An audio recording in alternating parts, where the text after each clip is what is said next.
Crois-tu en la destinée, Néo? Non. Et pourquoi? Parce que je n'aime pas l'idée de ne pas être aux commandes de ma vie.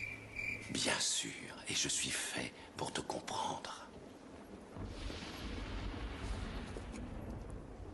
Je vais te dire pourquoi tu es là. Tu es là parce que tu as un savoir. Un savoir que tu ne t'expliques pas, mais qui t'habite. Un savoir que tu as ressenti toute ta vie. Tu sais que le monde ne tourne pas rond sans comprendre pourquoi, mais tu le sais. Comme un implant dans ton esprit. De quoi te rendre malade. C'est ce sentiment qui t'a amené jusqu'à moi. Sais-tu exactement de quoi je parle? De la matrice. Est-ce que tu veux également savoir ce qu'elle est? La matrice est universelle. Elle est omniprésente. Elle est avec nous ici, en ce moment même. Tu la vois chaque fois que tu regardes par la fenêtre ou lorsque tu allumes la télévision. Tu ressens sa présence quand tu pars au travail. Quand tu vas à l'église. Ou quand tu paies tes factures. Elle est le monde qu'on superpose à ton regard pour t'empêcher de voir la vérité. Quelle vérité? Le fait que tu es un esclave, Néo. Comme tous les autres, tu es né enchaîné. Le monde est une prison où il n'y a ni espoir, ni saveur, ni odeur. Une prison pour ton esprit.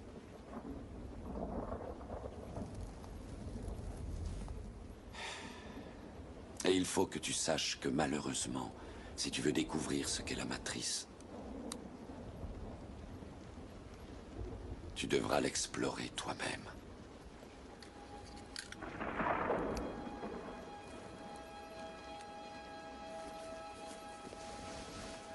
C'est là ta dernière chance. Tu ne pourras plus faire marche arrière. Choisis la pilule bleue et tout s'arrête. Après, tu pourras faire de beaux rêves et penser ce que tu veux. Choisis la pilule rouge, tu restes au pays des merveilles. Et on descend avec le lapin blanc au fond du gouffre. Si tu n'es pas l'un d'entre nous, tu es l'un de ces types. Que sont-ils? Des programmes sensibles. Ils disposent d'entrées et de sorties dans tous les softwares encore implantés dans leur système. Ce qui veut dire que toute personne que nous n'avons pas débranchée est potentiellement un agent. À l'intérieur de la matrice, ils sont à la fois tout le monde et personne. Nous avons pu survivre en leur échappant et en nous cachant. Mais ce sont les gardiens du temple. Ils détiennent toutes les clés. À cause de toutes les issues sont fermées. Alors un jour ou l'autre, il faudra que quelqu'un les combatte. Quelqu'un? Je ne te mentirai pas, Néo. Tous les êtres humains, hommes et femmes qui les ont attaqués, qui ont voulu les affronter, ont été tués. Mais là où ils ont échoué, tu vas réussir. Ceci, chers téléspectateurs, sera peut-être l'unique fois de votre vie où vous aurez l'occasion d'entendre une information non censurée. Ce que j'ai à vous dire est très important. J'ai dû tuer beaucoup de monde et je serai moi-même tué pour vous transmettre ce message. J'ai dû prendre la décision de faire passer votre intérêt avant ma propre vie. Je le fais d'abord pour vous. Pour que vous vous réveilliez et que vous changiez. Mais avant de vous dire ce que j'attends de vous, je vais vous donner les faits. Et ce sont vraiment les faits. La NSA enregistre tous les coups de fil, les emails, les textos sur la Terre, les gens comme Snowden ou Assange qui nous donnent les infos nécessaires pour protéger la démocratie sont traqués et persécutés par le gouvernement des États-Unis. Ce gouvernement a été fondé par les riches. Il aime maintenir le peuple dans le noir, dans l'ignorance, à un niveau intellectuel infantile. Il s'assure que le peuple est occupé à faire de l'argent pour survivre, qu'il s'occupe de sa famille, de sa maison, de son jardin, et ils veulent faire croire aux gens qu'ils sont libres, qu'ils ont le choix de faire ce qu'ils veulent. Mais ils ne peuvent pas. Les personnes qui vous représentent sont payées pour que vous restiez dans votre bêtise, dans votre petit monde bien fermé sur lui-même. Comment se fait-il qu'il n'y ait pas de législation sur les armes à feu alors qu'il y a un massacre tous les mois? Aux États-Unis, il y a 11 000 morts par arme à feu tous les ans. En Angleterre, seulement 300. Pourquoi? Parce qu'en Angleterre, ils n'ont pas d'armes. Les gens ne possèdent pas d'armes. Point à la ligne. Ce que j'ai fait par le passé et ce que je suis en train de faire n'est qu'une conséquence de l'absence de législation. On ne vérifie même pas les antécédents des clients pour savoir s'ils ont un passé criminel. Simplement parce que 50% des sénateurs sont payés par les marchands d'armes. Alors réveillez-vous. L'assurance maladie. Elle bénéficierait à 90% de la population américaine. Pour faire simple, tous les pays développés l'ont déjà, et presque 50% des Américains sont contre. Parce que le lavage de cerveau médiatique fonctionne à merveille. La guerre en Irak était criminelle. Bush, Cheney et Rumsfeld ont menti aux Nations Unies et au reste du monde. Saddam n'avait pas d'armes de destruction massive et n'avait rien à voir avec Al-Qaïda. Nous savons que nos amis saoudiens ont financé les attaques du 11 septembre, mais à cause de leur pétrole, nous ne faisons rien contre eux. À la place, nous avons envoyé nos soldats se faire tuer dans des pays qui n'ont rien à voir avec le terrorisme intérieur. Pourquoi Obama n'a pas fait juger le gouvernement Bush? Bush a coûté des centaines de milliards aux contribuables et a commis des crimes de guerre. Pourquoi Obama n'a-t-il entrepris aucune action en justice? Parce qu'ils sont tous les deux membres du même club. Il y a eu plus d'immigrés renvoyés sous son gouvernement que sous n'importe quelle autre présidence. Pourquoi n'a-t-il pas fermé Guantanamo, où des prisonniers sont enfermés sans avoir eu droit à aucun procès, sans aucune preuve depuis maintenant 13 ans? Il n'a pas mis son veto à l'approvisionnement des détenus dans le National Defense Authorization Act, ce qui en clair permet la détention infinie et sans procès, américains y compris. Nous avons une crise constitutionnelle aux États-Unis. Nous avons un État voyou, un État qui viole toutes les lois internationales, qui viole la Magna Carta, charte qui définit depuis 800 ans ce que nous appelons justice. Obama devrait être jugé pour ça et il devrait aller en prison. Les prisons, justement. Aux États-Unis, nous sommes 5% de la population mondiale et nous avons 25% de la population carcérale mondiale. Les gens vont en prison pour 10 grammes de cocaïne. La moitié des prisonniers est enfermée pour détention de drogue et la très grande majorité est noire. Pourquoi cette situation absurde reste inchangée? Je vais vous le dire. Parce que Washington reçoit de l'argent du lobby des prisons pour que ça bouge pas. Pourquoi les pop stars, les célébrités, les courtiers, tous les gens pleins de fric qui se gavent de coke et d'exta à longueur de journée vont jamais en prison? Parce que quand vous êtes plein aux as, vous êtes au-dessus des lois. Regardez Lincoln, le film de Spielberg, et vous croirez que la guerre civile a eu lieu pour libérer les esclaves. Comme quoi le milliardaire Spielberg vous rend encore plus bête. Et ils feront en sorte de projeter le film dans les écoles, de le diffuser à la télé en boucle pour toujours. Mais la vérité, c'est que toutes les guerres ont eu lieu pour le fric et que le petit peuple doit crever parce que les élites en ont décidé ainsi. Vous regardez la télé-réalité tous les jours pour tuer le temps et vous croyez que vous êtes à la page parce que vous regardez Anderson Cooper et d'autres coquilles vides sans la moindre opinion. L'apparence est sans importance, les marques sont sans importance, les drogues sont sans importance. Tout a été créé pour vous rendre idiot. La presse libre, la télé, les films hollywoodiens, ça c'est l'opium du peuple, comme dirait Karl Marx.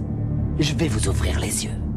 Vous réveiller, vous changer. Je suis sûr que jusqu'à un certain point, t'aurais voulu être un chantre de la vérité.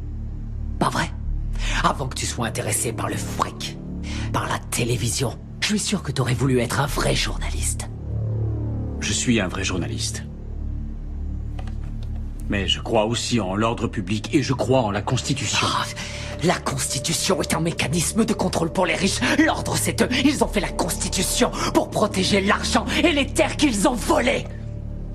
Les riches n'ont pas à craindre les lois et c'est partout dans le monde.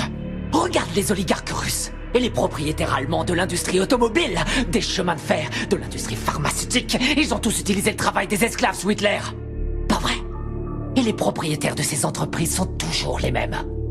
La couronne britannique. Pas vrai. Et les nantis africains, eux, ils massacrent leur propre peuple. Ils empêchent leur pays de se développer. On lèche le cul des dirigeants arabes qui viennent avec leurs pétrodollars acheter des voitures de luxe à nos entreprises américaines pendant que quotidiennement ils exécutent leurs prisonniers. Ils accordent aucun droit aux femmes, ils tuent les gays. Seulement ça, on s'en fout royalement parce qu'ils ont le pognon. Nos grands patrons ne sont que des gangsters en costume à rayures. Ils se foutent complètement du régime des lois.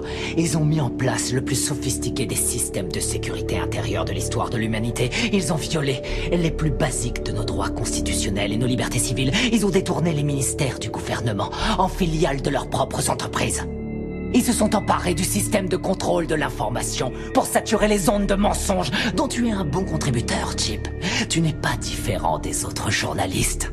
Tous les présentateurs de journaux sont dans la poche de quelqu'un. J'ai pas raison? Avec leurs drones. Qu'est-ce qu'ils envoient, les drones? Des bombes ou des bonbons pour les petits-enfants? On tue 50 gamins, Chip, pour avoir un terroriste. On pille pas le tiers-monde, peut-être? On les laisse crever de faim et crever tout court pour maintenir notre niveau de vie. La situation est grave. Les discours pacifiques ne suffisent pas. On connaît les crimes, le réchauffement climatique est une réalité. On sait que les lobbyistes ont acheté Washington, on a vu l'effondrement de la bulle financière, mais on continue à imprimer de la monnaie. Pour retarder l'inéluctable, dans 50 ans ou même avant, tout sera terminé. Nous sommes de plus en plus nombreux sur la planète et il y a de moins en moins de nourriture, d'eau et de pétrole. Dans une centaine d'années, il n'y aura plus de terre du tout. Avec des mots, on changera rien, c'est trop tard. La seule façon dont je peux intervenir sur ces vies, c'est en les prenant. La seule façon dont je peux intervenir auprès de toi, c'est en te tuant. N'y a-t-il pas une meilleure solution? Par exemple, fonder un parti. Enfin, convaincre. Convaincre les gens de vous élire, faire la différence dans les... Me faire élire? Me faire élire dans quoi? Tu m'écoutes pas. Ça sert à quoi de se faire élire? Arrête de dire des conneries. Chip, c'est quoi la politique? Que tu sois démocrate ou que tu sois républicain, ça change strictement rien. Tous les gouverneurs, qu'ils soient républicains ou démocrates, ont été achetés. On peut toujours voter et élire quelqu'un. Ça change rien. Ce sont les lobbyistes qui ont le pouvoir. Toutes les histoires ont deux versions différentes, chacun a son opinion. C'est ce qui donne à la démocratie tout son intérêt. Le fait que nous puissions tous exprimer notre opinion. Ouais. Aussi longtemps que l'expression de ces opinions ne change rien. Julian Assange, Hammond, Snowden, ce sont les prophètes de notre époque, les voix qui crient dans le silence du désert. Et ce sont ceux-là que l'État s'acharne à martyriser. Notre démocratie est morte. On nous interdit de dire ce que nous pensons. À elle seule, cette interview devrait suffire à m'envoyer en prison sans jugement. Pour toujours, on va m'envoyer à Guantanamo. Ça sert plus à rien de s'exprimer. Et vous ne pensez pas pouvoir changer cet état de fait? Je peux pas.